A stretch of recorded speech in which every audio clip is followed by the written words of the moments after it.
Hey everybody, welcome back to USARK. My name is Garrett Hartle. I'm your channel host and just a goof with the truth. I wanted to address one of our most frequently asked questions, which is, what does USARK actually do anyways? And who better to ask than the President of USARK himself, Phil Goss. Mr. President, how are you doing today? I'm superb. How are you doing, Garrett? I'm good, Phil. Thanks for asking. So, as President of USARK, I thought you might be the best person to answer this. What is USARK anyway? So USARK is a national advocacy, and we're protecting people's freedoms to keep reptiles and amphibians responsibly. And the thing we're known for most is actually finding legislation and alerting the community and industry that this is going to affect you if we don't stop it. Well, now, obviously, that information can have a heavy impact on our personal lives, too.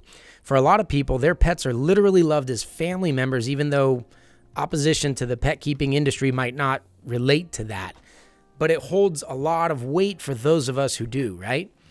So if we don't want a government-mandated set of restrictions on enjoying animals as a part of our family, what should we do about that? Yeah, obviously USARK needs money to operate, and honestly, from all our members, we would hope when we put out an alert, if it's a state issue, obviously if you're in that state, if it's federal, it could affect everybody.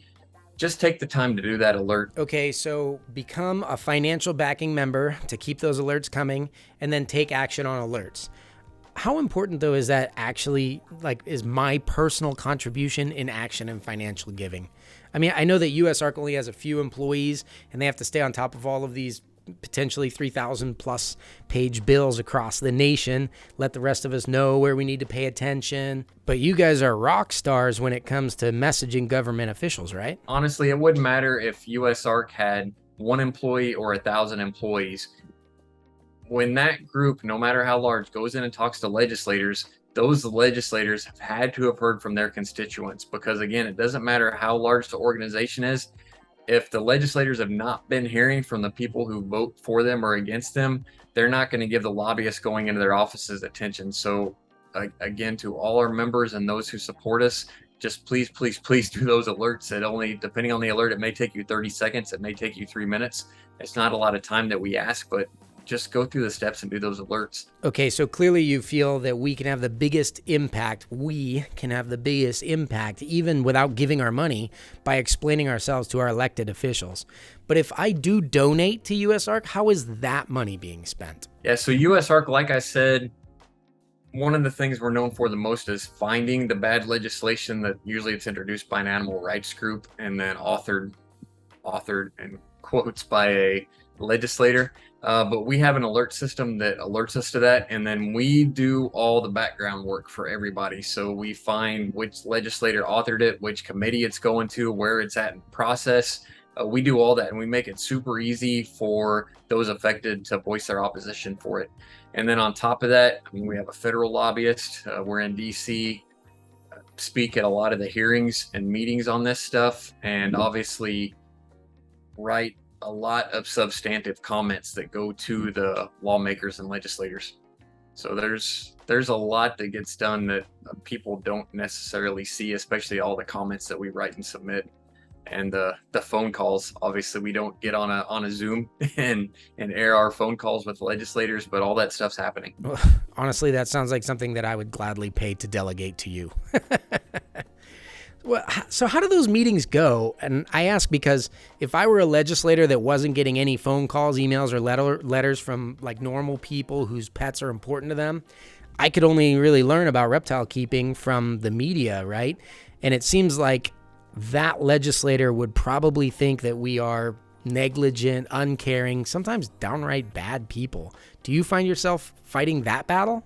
Yeah, so we have a keeper's code of ethics, and I always highlight that, especially with the legislators, because unfortunately, sensationalism sells. So when we go into a legislator's office, usually what they've seen is some crazy news story, and that's what they're going to ask about, because that's in mass media, because, real news isn't as sensational. So when someone lets their snake get loose and that makes national headlines, that's what the legislators are seeing. They're not seeing the responsible people, because that's boring. It's boring to be responsible.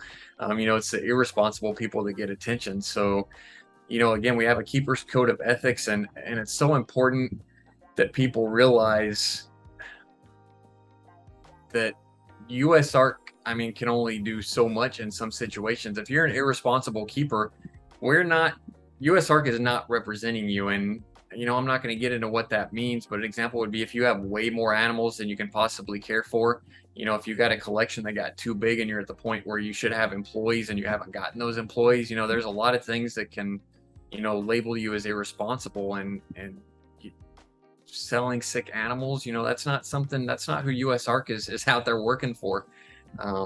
So again, just be responsible, and that's why we fight this fight. Absolutely. I totally get that. Personally, I would hate it if the people who made laws deciding what animals I'm allowed to share my life with thought that I was like the picture that mainstream media paints of reptile keepers.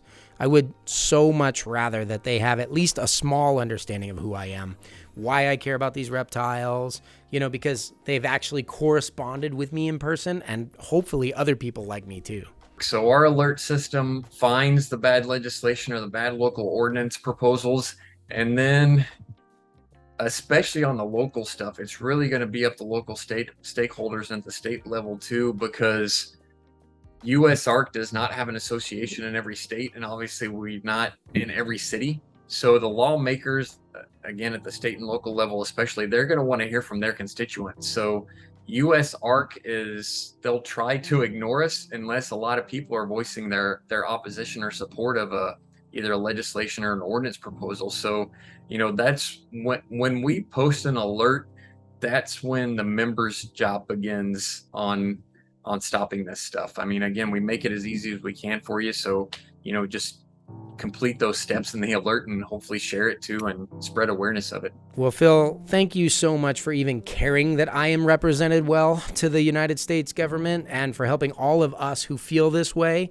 to find our voice with our local, state, federal reps. That's awesome, man. Awesome. Thanks for having him, Garrett. Anytime. Now, I would like to know, are there any other questions that you guys actually have about who USARK is and what do they actually do for us? Go ahead and comment those questions below, and in between the 3,000 plus page bills and bans and things that they deal with, we'll be happy to answer your questions as well.